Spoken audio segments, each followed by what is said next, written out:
The regulars. Yeah. All right.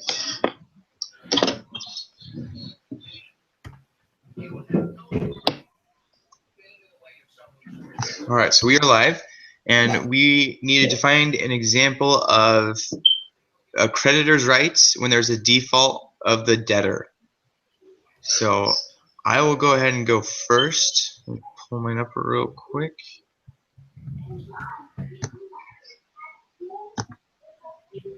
So my pretty simple example that I found was protests over Greek home repossessions, prompt safety fears, and that was just earlier this week. Anyway, the example here is how banks in Greece, which is the creditor, are repossessing and auctioning off houses of debtors who have fallen behind in their payments. When a debtor defaults on a payment, the creditor has the right to either sue, repossess, and or resell to make up for the lost revenue, as is the case happening in Greece right now. Awesome. Brig, you want to go ahead? Yeah, I just should be right here. Mine was called Student Loan Defaulters in Standoff with Federal Government. And what it was so everybody that's taking out student loans, like tons of them aren't getting paid off. There's like $45 billion that is owed to people who gave out student loans. And so I think they just recently passed a law that they could start garnishing wages. So the creditor has the right now to garnish the wages of the students that haven't paid back their student loans. And so that now they're starting to be able to get their money back. That was what I found. Interesting. Becky, you want to go ahead? Sure. Okay, so mine is, sorry, squeaky today. And then it's a court in Delaware about a bankruptcy. It's not quite bankruptcy yet, but they're trying to find out, like, some of the paperwork was being turned over from one CFO to another to find out obligations and who owed what. And the court had claimed that the original, sorry, my brain is fried.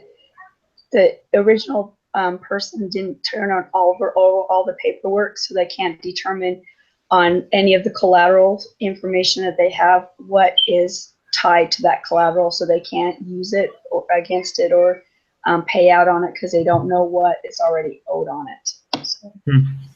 Okay. So they're having trouble using their creditor rights, so most of right. their benefits of the creditor to get their money. All right. Well, I'm thinking for this case this week, I think I'm leaning towards mine.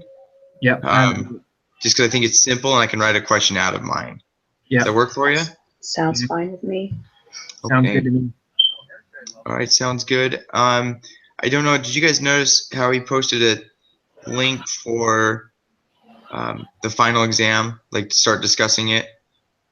I haven't had a chance to look at it yet. Yeah, I didn't see it either. That's okay. I'm not worried about doing it tonight. It just talks about maybe bringing it up within our groups, though, moving forward. So Okay. I think as we begin looking into it and stuff, we can discuss it for maybe 5 or 10 minutes each week moving forward. So. Sounds good. Okay. Yeah, sounds good to me. So there's like a link that shows us a bunch like questions or? I think it's a scenario.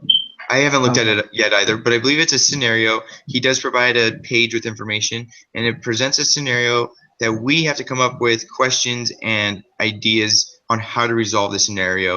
And I think there's going to be future terms and topics that we learn that we'll find applicable to it as well. Okay. All right. For that. Yeah, I'll read that. I'll read into that. Okay. Well, you guys have a good week, and I'll see you next week. All right, See you. Thanks, guys. You're welcome.